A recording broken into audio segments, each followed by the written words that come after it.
आइए मित्रों, हमारे YouTube चैनल स्वाध्याय में आपका हार्दिक स्वागत, अभिनंदन। आज हम आपसे चर्चा करेंगे दक्ष कन्या के रूप में सती का प्रादुर्भाव इस पौराणिक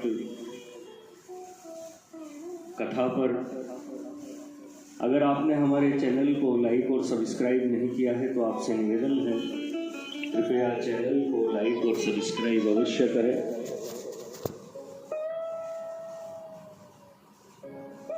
मेरी आज्ञा पाकर दक्ष प्रजापति ने भगवती को प्रसन्न करने के लिए घोर तपस्या प्रारंभ कर दी।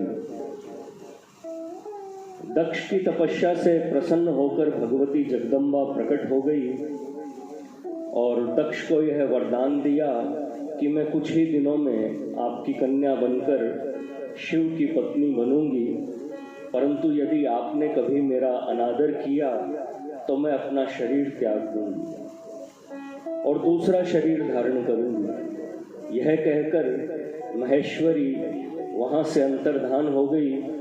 कुछ समय बाद शुभ मुहूर्त में भगवती शिवा दक्ष के घर में प्रकट हो गई।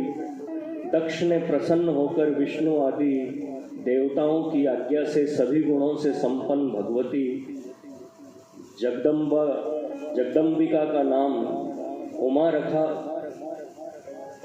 कुछ समय व्यतीत होने के अनंतर युवावस्था प्राप्त होने पर परमेश्वरी सती महेश्वर को पति रूप में प्राप्त करने की इच्छा से माता की आज्ञा से तपस्या करने लगी। विष्णु आदि सभी देवता एवं मुनिगण सती देवी की तपस्या का दर्शन कर आश्चर्यचकित हो गए। वे सभी सती देवी को प्रणाम कर भगवान शिव के परम धाम कैलाश को चले गए। वहाँ सभी देवताओं तथा ऋषियों ने भगवान शंकर की स्तुति की। उनकी स्तुति से प्रसन्न होकर भगवान शंकर ने उनके आने का कारण पूछा। सभी देवताओं और ऋषियों ने भगवान शिव से आग्रह किया कि विश्व हित के लिए तथा देवताओं के सुख के लिए परम सुंदरी सती को पत्नी के रूप में ग्रहण करें। हे प्रभो, वे शिवा सती नाम से दक्ष पुत्री के रूप में अवतीर्ण हुई है। वे दृढ़ व्रत में स्थित होकर आपके लिए तप कर रही है। वे महातेजस्वनी सती आपको पति रूप में प्राप्त करने की इच्छुक है। हे महेश्वर, उन सती के ऊपर कृपा कर उन्हें वर देकर उनके साथ विवाह करने की कृपा करें। भक्तवत्सल भगवान शिवजी ने तथास्तु कहकर उनके निवेदन को स्वीकार कर लिया।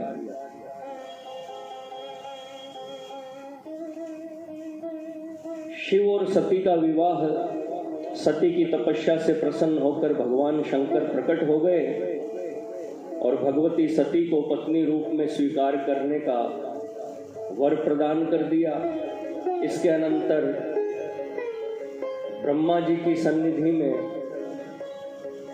दक्ष के यहाँ शिव सती का विवाह समारोह पूर्वक संपन्न हुआ।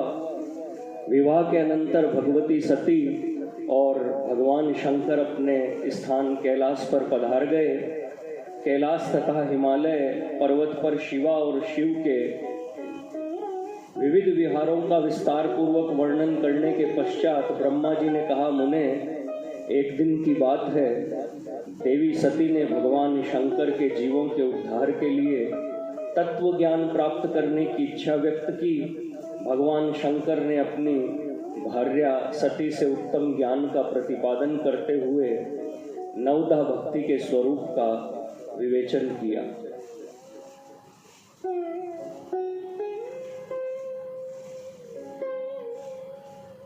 मित्रों, यह थी दक्ष कन्या के रूप में सती का प्रादुर्भाव और शिव और सती का विवाह। इस प्रसंग के बारे में संक्षिप्त वर्णन। अगर आपको हमारा चैनल पसंद आए तो इसे लाइक और सब्सक्राइब अवश्य करें। धन्यवाद।